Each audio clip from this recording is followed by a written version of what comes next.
right, we're back in Hell House territory. What is supposedly going to be the last of this franchise, or at least this series of it. Um, I don't know. We all hear the last of lots of things, and then it's not the last. So we'll see. But supposedly this kind of closes the doors on some things and so forth. But again, we'll see. But let's see what this one is all about. Starting with the IMDb plot. After a near-death experience, Vanessa Shepherd faces nightmares in Abaddon. As mysterious deaths occur around her, she discovers her connection to the Abaddon Hotel, Carmichael Manor, and decades of unexplained murders. That's a lot of murders. Okay, so this one obviously is the new film, the latest in the franchise, and maybe the last again. We'll see. So, we'll try to keep this spoiler free, and I'll probably be a good chance of doing it. I'm not going to say I'm the expert on this at all. So, yeah. And again, this I think some people have already seen it. I guess it's been released at festivals in certain aspects. But I believe it's on, it will be on Shudder here shortly. So with that all said, I will say, as this movie kind of kicked off and does follow Vanessa, I definitely needed a little reminder of who Vanessa was. So, as the movie kind of started, I'm like, they kind of show it, but, I guess I just needed an extra reminder. Like I said, not an expert on this franchise at all. So I needed to do a little Googling as the movie started to roll to figure out, what was going on, who she was in this whole grand scheme of things. I believe she's, if I remember correctly from what I saw, she is in the survivor of the third part of this franchise. Yeah, I seen them all, but like I gotta leave. This is one of those ones where I don't think anybody when the first one happened expected it to catch the buzz that it did, and then spawn off into certain different as many sequels as it did. So for whatever reason, I was just late to this one and been playing catch up with it ever since. So I don't remember everything that's happened in every single one of these movies and so forth, on top of my bad memory to begin with. So definitely needed some cluing in there to who she is and what is happening here with her and why this movie is following her. So it does. So you get a lot of it. It almost felt like one of those, Final Destination things where you had that person survive and they weren't supposed to survive. So, whatever is coming to get them is now coming to get them to finish off what they didn't finish off before. So you get that kind of vibe to it. Early on, so you get a lot of her, and then, she's having these visions and dreams and so forth. And supposedly her and some people that are, tied to her are now, start, kind of dying and so forth. Again, there's a lot of explaining of that and so forth. I'm not the person to go through that and explain it to you. So I don't want to give you, wrong information here or there and so forth. So that's kind of what is going on here, as she's struggling with that and she's getting help from somebody in the film to kind of deal with that and deal with these nightmare situations that she's getting. Like every once in a while you see her, she'll get very freaked out, and maybe you'll see a clown or something else that's happening, but then someone else will come in the room, whether it's the person who's helping her or somebody else, and then you'll see the realities. There's no clown, there's no other thing going on here. Yeah, it's just basically her, or maybe if she's dreaming, she'll wake up and so forth. So they kind of use that technique to kind of bring some of the freakiness and the scares of it. And then, it'll eventually get to the point where her and there's the person who's helping her tries to get a priest to go. I think where did they end up? They end up in the Carmichael house or the hotel. I think they went back to the Carmichael house, if I'm not mistaken. They end up back there, and I guess they're going to. The point of that is for her to, I guess, get closure, and I guess they're going to, try to summon whatever's in this house to come out.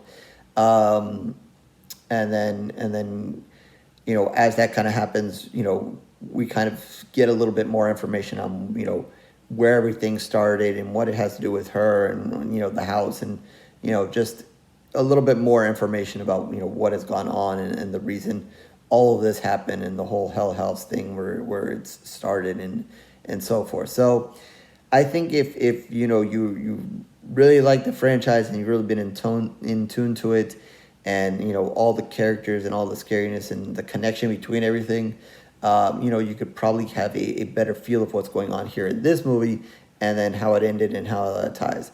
Like I said, I'm not really the expert, so I can't sit here and tell you, they did a really good job of connecting everything, or they didn't really do a good job of connecting everything.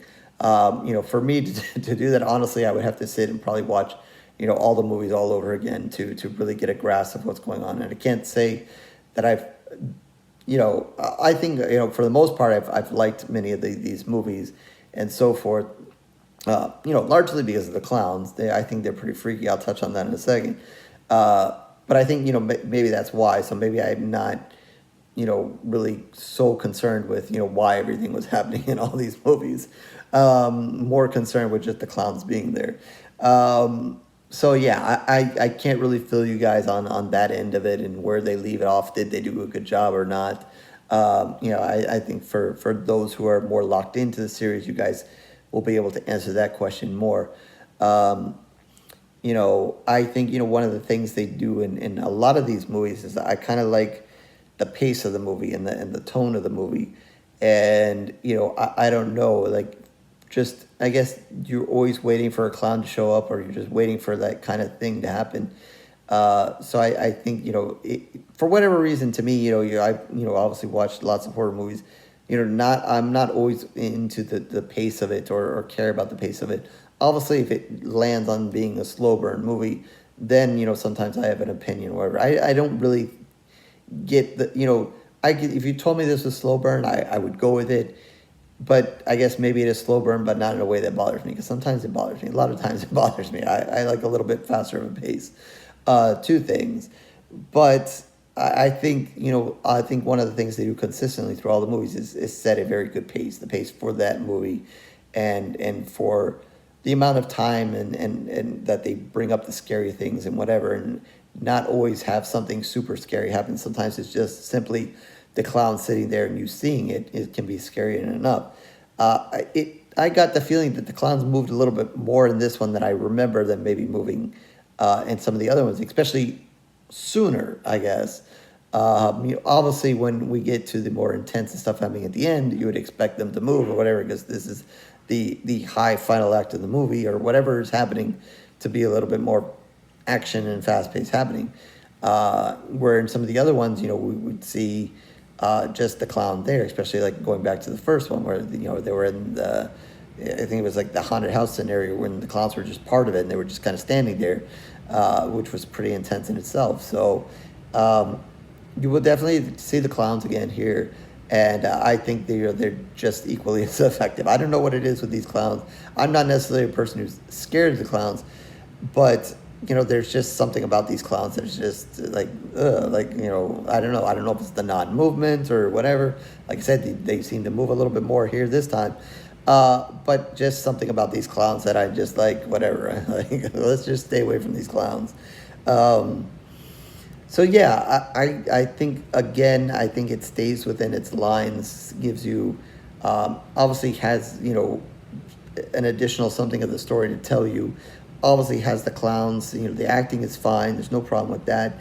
But again, I think to me is the kind of the tone and the amount of times that they kind of bring the creepiness to you, the way they bring you the creepiness. It's not necessarily where they have to jump scare you, but it's just that's kind of slow introduction between, switching from reality to maybe not reality. And then, knowing something's there or knowing something's coming, but you don't know exactly when, how, what, or if, even when you see the clown, if it's going to move, it's going to do something, or is this just going to be a scene where someone is just freaked out by it. I liked all that. I liked just the mood and the atmosphere of how this film and some of the other ones are done. So, I'm not going to say that this one is maybe hugely better than any of the other ones. Again, I can't, tell you, does it bring a decent closure to everything or not? I don't really know. I will say I was, as you can probably tell, a little confused, definitely a little bit confused at the end with some of the stuff that happened.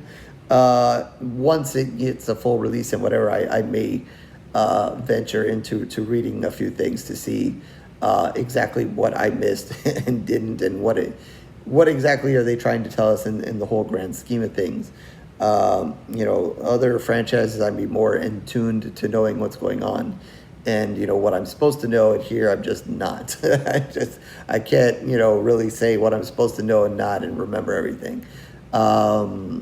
Again, kind of late to this and not seeing them all kind of close together and spread apart, and there's not whatever. But so with that, I think at the end of the day, I'm going to give this one 3 pools of blood. Love the clowns again, love the atmosphere and the pace and so forth of it.